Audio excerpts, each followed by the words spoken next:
Have you ever wondered if potting up your tomatoes really made a difference? Well, I did a little experiment to see.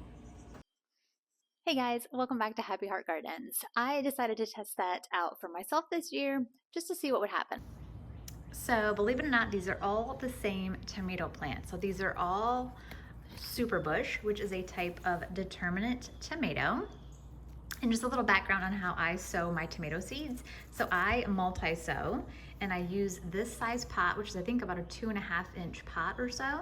So I will just put multiple seeds in here, and then as the plants start to germinate and grow, I will put them out into their own individual pots. And typically I just put them right back into the same pot, but just one in the pot at a time, not the multiples. And you can see this is a beautiful plant. Like, I have no complaints about this. This is fantastic. I mean, it's got a nice thick stem.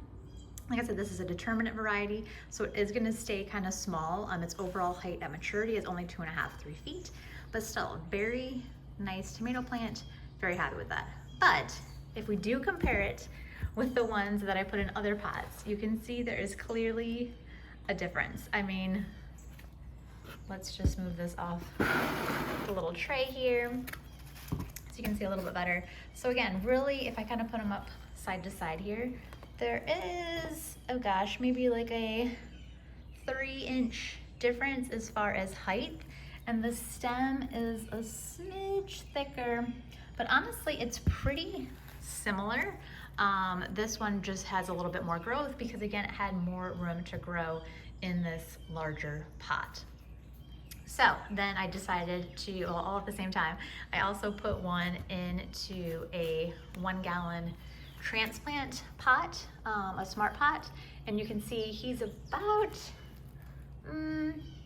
he's a smidge taller than the one in this. I think this is a 4 or 5-inch pot. So he's even a little bit larger. So definitely giving them more space is gonna give you larger plants, but it really just depends on what your ultimate goal is. I'm down here in South Alabama where it's pretty mild.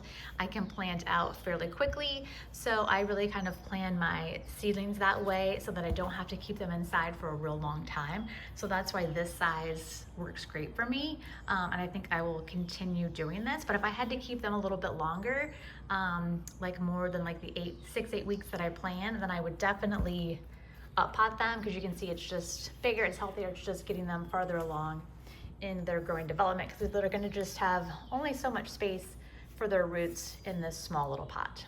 So I thought this was super fun and really just a great visual to see them all together and to see the difference. But overall, I've been super excited. This is my first time growing this variety, and I can't wait to see how it does in the garden. For me, gardening is all about having fun, trying new things all the time, and constantly learning. So I really enjoyed this little experiment. I would love to know down below how many times you up-pot your tomatoes and if you have had similar results. And as always, if you have any questions, please drop them too. But I hope you guys have a great day and happy growing. Oh, and be sure to follow along to watch how these guys grow and see how much fruit we get off of them. They're supposed to be fairly productive, and like I said, it's a nice container plant. It's only gonna get about 2.5, 3 foot high, being a determinate tomato. So I can't wait to see how many tomatoes we get.